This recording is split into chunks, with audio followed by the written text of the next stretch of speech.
আর এই যে দেখছেন না ধনীরা বাড়ি তৈরি করে, বিলাসবহুল বাড়ি, তারা ঠিক এই প্রক্রিয়াটিতেই বাড়ি তৈরি করে। আর আমরা কি করি? আমরা সর্বস্ব লাগিয়ে দিই একটি বাড়ির তৈরির পিছনে। সুতরাং আমি এটাই আপনাকে বলতে চাচ্ছি যে বাড়ি তৈরি করুন, তবে সঠিক সময়।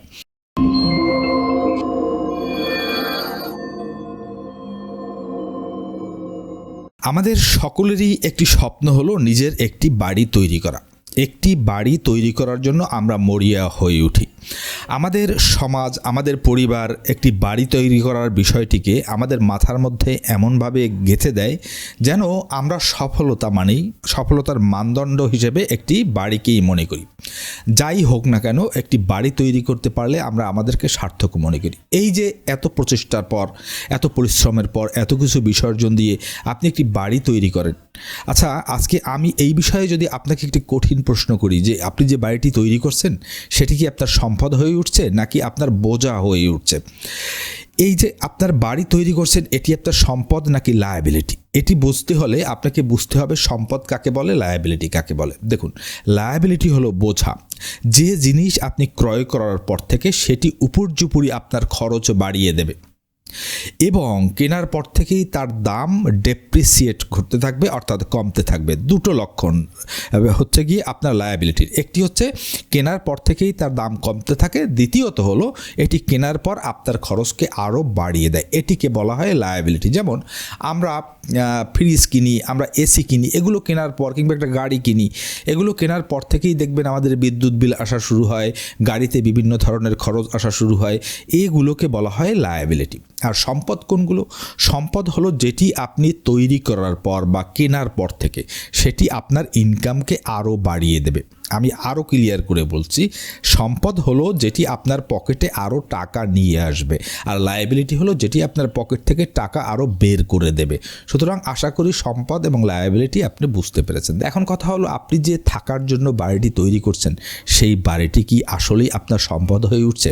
দেখুন, যদি আমরা সম্পদ এবং লায়াবিলিটির সংজ্ঞা বিশ্লেষণ করি তাহলে আমি বলবো, আপনি যে বাড়িটিতে থাকছেন এটি তৈরি করার পর থেকে এটি নানাভাবে আপনার খরচকে বাড়িয়ে দিচ্ছে। যেহেতু খরচকে বাড়িয়ে দিচ্ছে, আপনার পকেট থেকে আরও টাকা বের করে নিচ্ছে, সেহেতু এটি হলো লায়াবিলিটি। এটি কিন্তু কোনো রকমের অ্যাসেট নয়। হ্যাঁ, অ্যাসেট হতে পারতো যদি আপনি এই বাড়িটিকে ভাড়া দিয়ে সেখান থেকে মাসে মাসে ভাড়া পেতেন, তাহলে এটি আপনার অ্যাসেট হতে পারতো। কিন্তু যেহেতু এটি আপনি থাকার জন্য করেছেন, এটি আপনাকে কোনো ধরনের আয় দেবে না, বরং উল্টোভাবে আপনাকে খরচ করাবে নানাভাবে, সেহেতু একটি বাড়ি তৈরি করা হলো আপনার জন্য লায়াবিলিটি বা দায়। এখন কথা হলো, আপনি বলতে পারেন যে আমি বাড়ি তৈরি করলে আমার ভাড়ার টাকাটি বেঁচে যাবে। এ কথা সত্য, আপনার কিছু টাকা অবশ্যই বেঁচে যাবে। কিন্তু আপনি যদি তুলনা করেন, একটা বাড়ি তৈরি করার পর সে বাড়ির ইউটিলিটি ডেভেলপমেন্টের খরচ রয়েছে, রিপেইন্টের খরচ রয়েছে, রিপেয়ারমেন্টের খরচ রয়েছে, নানা ধরনের খরচ আপনাকে একটা বাড়ি তৈরি করলে বা একটা ফ্ল্যাট কিনলে আপনাকে করতে হবে। সেক্ষেত্রে আপনি যদি কম্পেয়ার করেন, খুব বেশি টাকা যে আপনার ভাড়ার টাকা সেভ হয় আমি এটা মনে করি না। কিন্তু বাড়ি তৈরি করার সবচেয়ে বড় সমস্যাটা কি? দেখুন, আমি এতক্ষণ এত কথা বলার অর্থ এই নয় যে আমি আপনাকে বাড়ি তৈরি করতে নিরুৎসাহিত করছি। আমি বাড়ি তৈরি করতে আপনাকে নিরুৎসাহিত করছি না, কিন্তু আমরা যে ভুল সময়ে ভুল প্রক্রিয়ায় একটি বাড়ি তৈরি করি, আমি মূলত সেটিকে নিরুৎসাহিত করছি। কিভাবে? আমরা কি করি? আমরা একটি বাড়ি তৈরি করার জন্য অধিকাংশ, আমি যেহেতু এই সেক্টরে কাজ করি, অনেকের সাথে জড়িত, অনেকের সাথে আমার কথা হয়, আমার আত্মীয় স্বজন, পাড়া প্রতিবেশী, বন্ধু বান্ধব, আমি দেখি একটা বাড়ি তৈরি করার টাকা আমাদের দেশে, ভারত এবং বাংলাদেশে অধিকাংশ মধ্যবিত্তের কাছেই থাকে না, সম্পূর্ণ টাকাটি থাকে না। আমরা কি করি? আমাদের যে টাকাটি থাকে, যে সেভিংসটি থাকে, সেটিকে আমরা খরচ করি।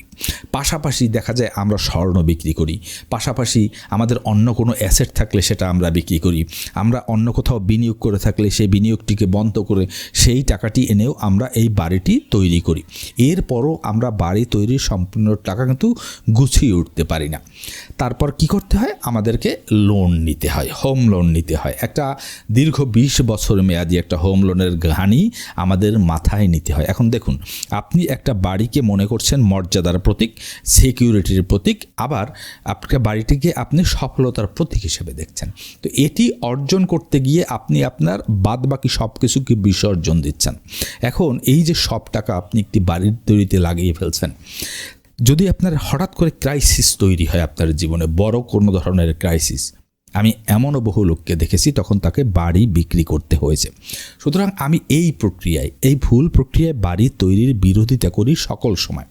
আমার কথা হচ্ছে, আপনার হাতে যদি বাড়ি তৈরির সম্পূর্ণ টাকা না থাকে, কিছু টাকা থাকে, বা সম্পূর্ণ টাকা থাকলেও আপনার যদি অন্য কোথাও বিনিয়োগ না থাকে, তাহলে দয়া করে আপনি সেই টাকাটিকে প্রথম দিকে কোথাও ইনভেস্ট করুন। আপনি স্বর্ণে ইনভেস্ট করতে পারেন, আপনি জমিতে ইনভেস্ট করতে পারেন, আপনি ভালো বুঝে থাকলে শেয়ার মার্কেটে ইনভেস্ট করতে পারেন, আপনি সঞ্চয়পত্র কিনতে পারেন, আপনি রূপা কিনতে পারেন। অনেক বিনিয়োগের সোর্স রয়েছে। আপনি সেগুলোতে বিনিয়োগ করে 5, 10, 15 বছর অন্তত অপেক্ষা করুন। এই 5, 10, 15 বছরে আপনার এই টাকাটি সঠিকভাবে যদি ওয়াইজলি আপনি ইনভেস্ট করতে পারেন, কয়েক গুণ দাঁড়াবে। তখন সেই টাকা দিয়ে আপনি বাড়ি তৈরি করতে পারবেন লাভের টাকা দিয়ে।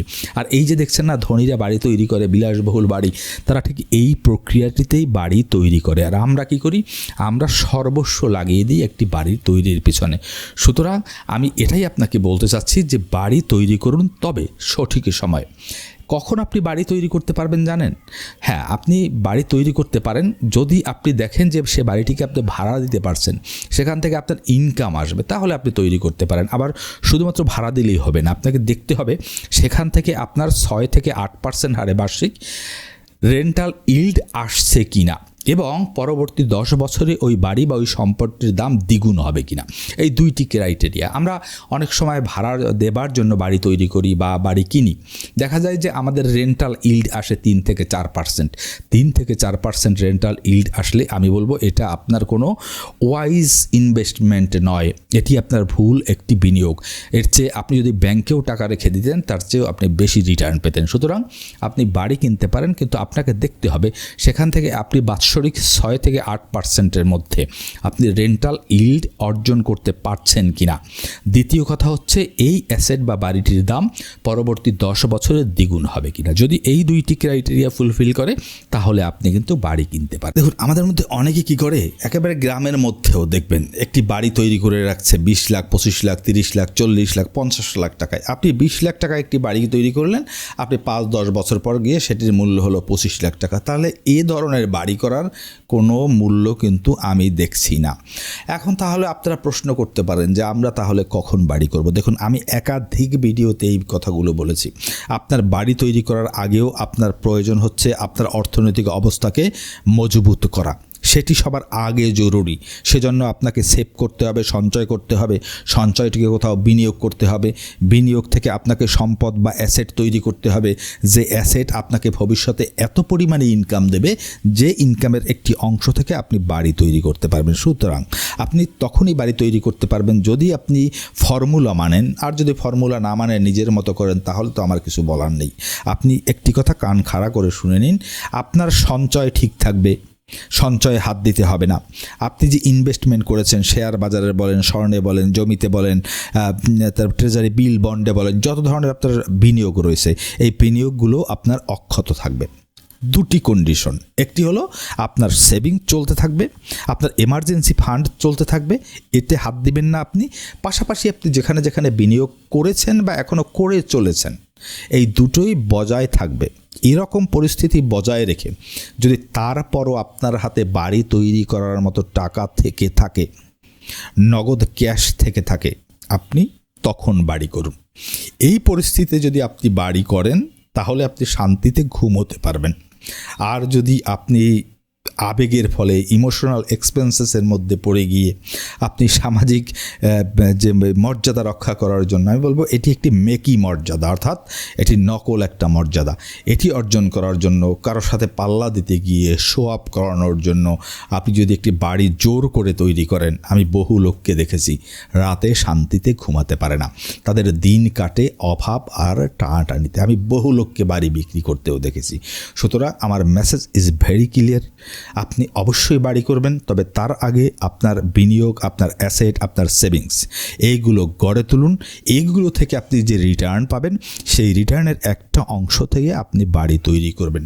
তাতে যদি আপনাকে 5, 10, 15 বছর অপেক্ষা করতে হয়, সেটি আপনি অপেক্ষা করবেন এবং সেটি হবে আপনার ওয়াইজ ডিসিশন। কারণ একটি বাড়ির জন্য আপনি যে মরি হয়ে উঠছেন, দেখুন আজকে আপনি এই শহরে আছেন, আগামী দিনে আপনি অন্য শহরে চলে যেতে পারেন। আজকে যে ফ্ল্যাটটি আপনি কিনছেন, সেই ফ্ল্যাটটিতে আপনার পরিবারের সদস্যের সংখ্যা কম, কিন্তু 5, 10, 15 বছর পরে গিয়ে আপনার বড় ফ্ল্যাটের দরকার হতে পারে, বা যে বাড়িটিকে এখন আপনি বানাচ্ছেন 5 বছর পর সেটি আপনার কাছে পুরনো মনে হতে পারে। আবার আপনার সন্তানরা বড় হচ্ছে, তারা হয়তো বিদেশে সেটেল হতে পারে, তখন আপনাকে বিদেশে শিফট করতে হতে পারে, অন্য কোনো শহরে চলে যেতে হতে পারে।